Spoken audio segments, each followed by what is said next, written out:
welcome, and thank you for giving me this opportunity to stand here and share some of my words on revenue management. I actually will go into the revenue management field and talk about some content part of that. First of all, I think you were right in talking about time management. It's interesting to be here and to deliver the right speech to the right audience in the right amount of time and to get the right response as well. So I'm trying to get that into here as well. I'm talking about three parts here. Shortly about the current trends in revenue management. Talk about the next generation of revenue managers. And very importantly, I think, ethical issues within revenue management. So some of the trends that we see, and I've written down 3 trends, starting with the first one, is the convergence of revenue management culture. So it's no longer about revenue management only focused in hotels on rooms, and it's much more about the whole mindset of revenue management for all employees. So the question also is, where does revenue management fit in a hotel? Is it actually part of marketing? Is it part of sales? Is it a own department itself? Is it directly reporting to the GM or even to the head office of the branch? So the question is, where does it fit in? And I think in the coming years we will see the answers to that as well. But clearly there has to be a very leading role for revenue management, which was also mentioned today as well. Another part is that if you look at the role of revenue management, which has been very much in analytics and trying to get the information needed to the next step, which is actually decision making.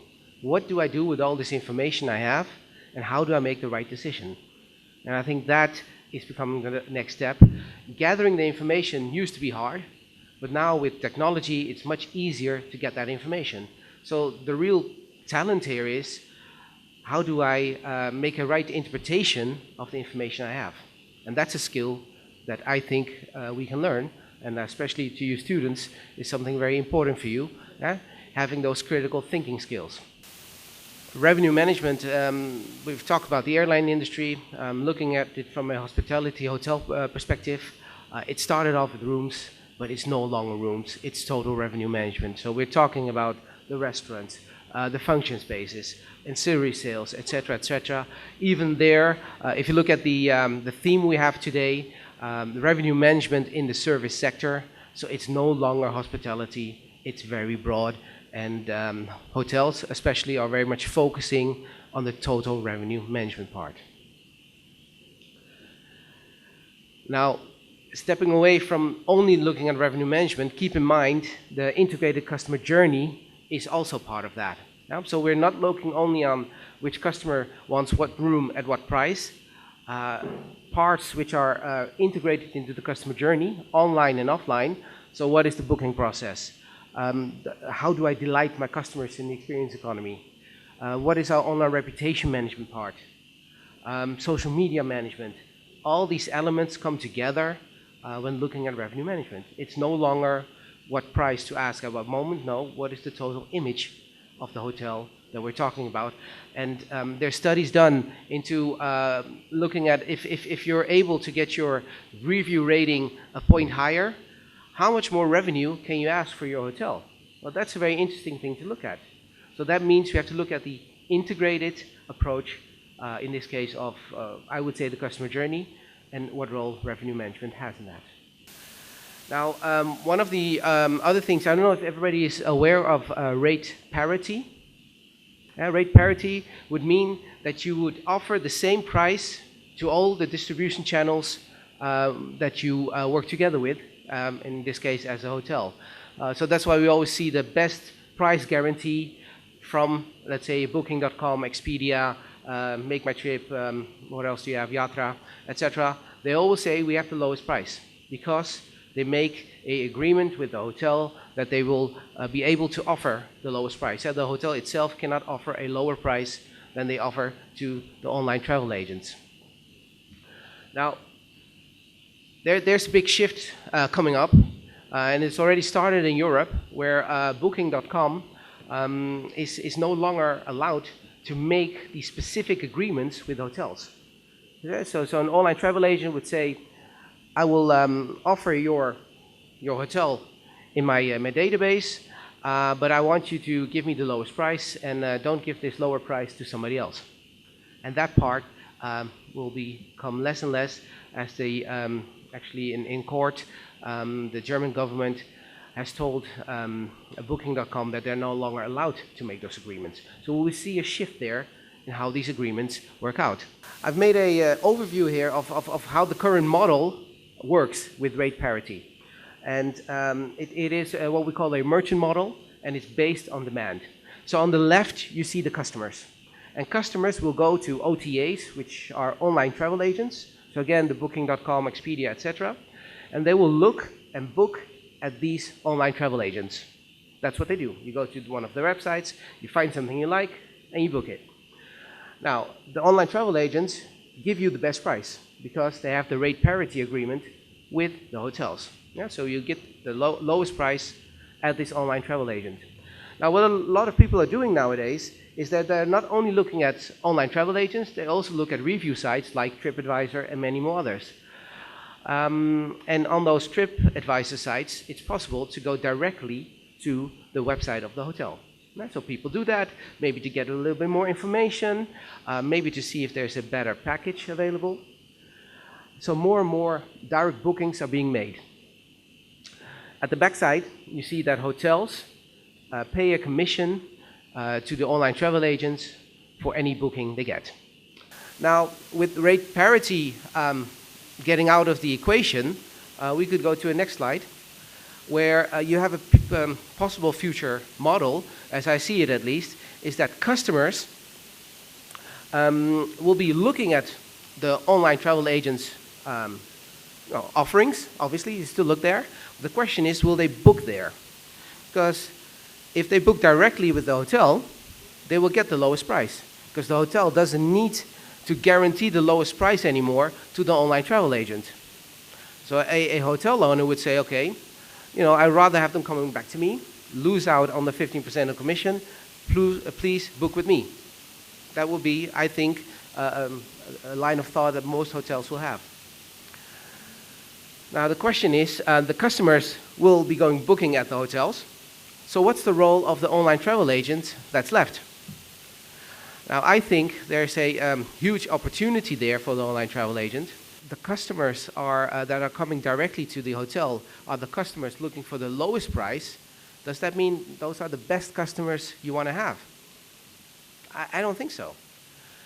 So I think that, could you click on the next slide? That part where the customers and the online travel agents come together, that at that part, there's a very interesting thing happening, and this has to do with customer insight, where you can go from a ask to offer model, and keep in mind, the online travel agent has insight into what the best customers are. Now, what does make a best customer?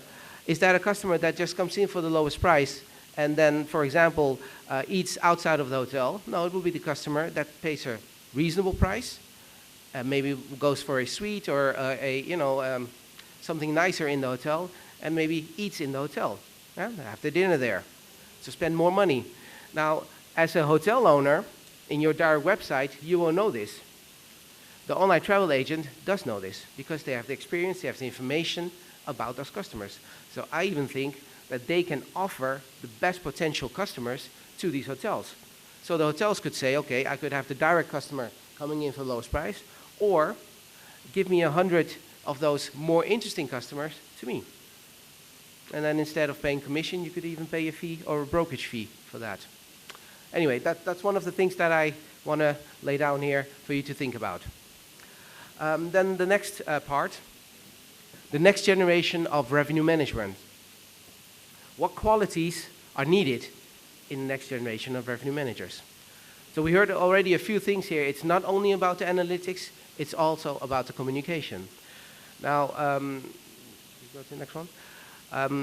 One of my colleagues is this Larissa Cupichiana, who is one of our professors, has done a paper in which they work together with the hotel industry and some educators to figure out what is the most important thing that the industry is looking for in future revenue managers.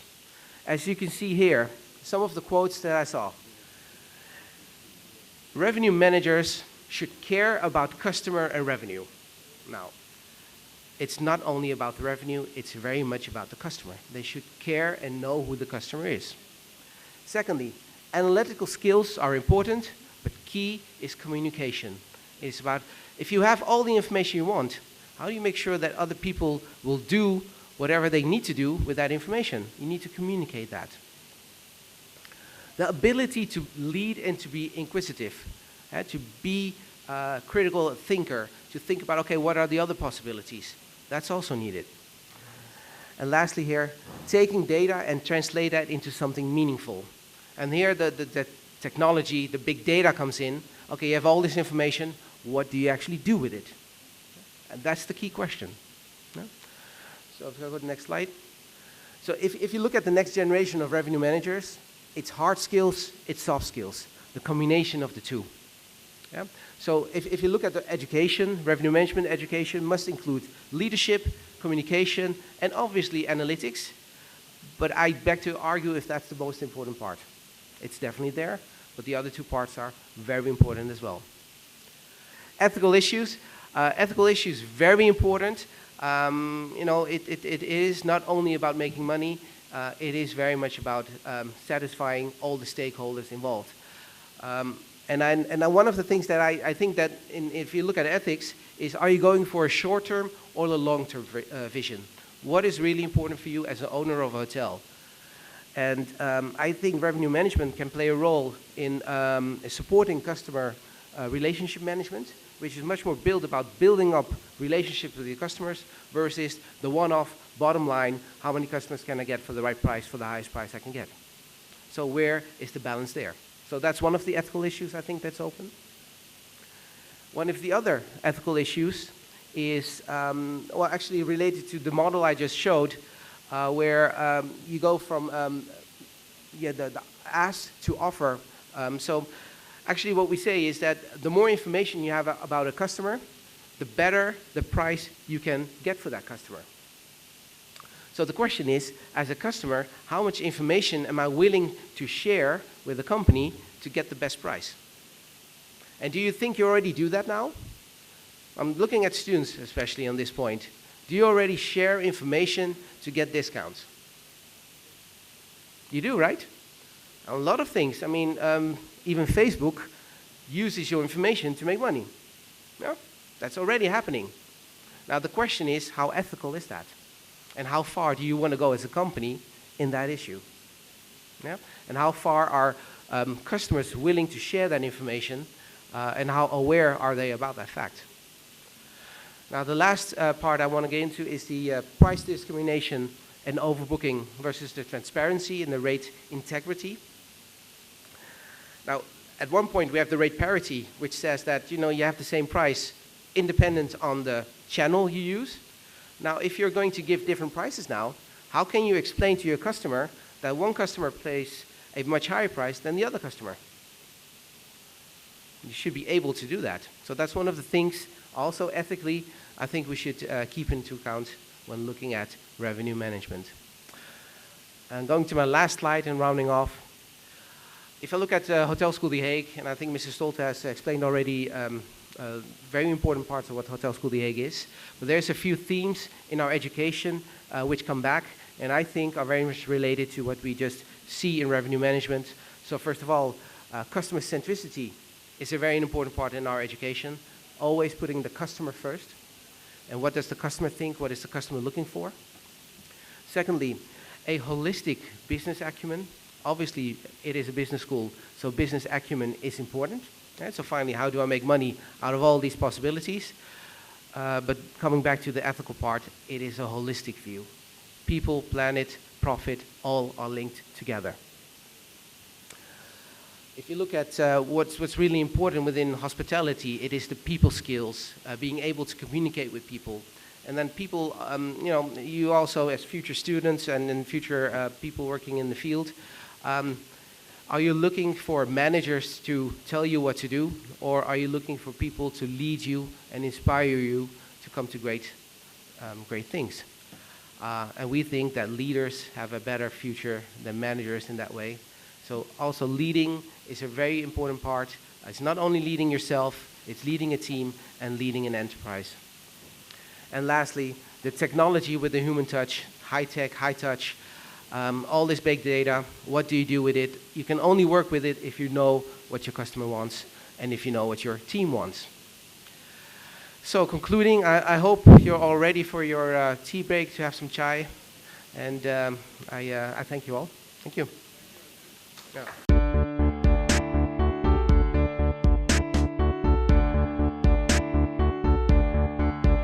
Aims, empowering minds,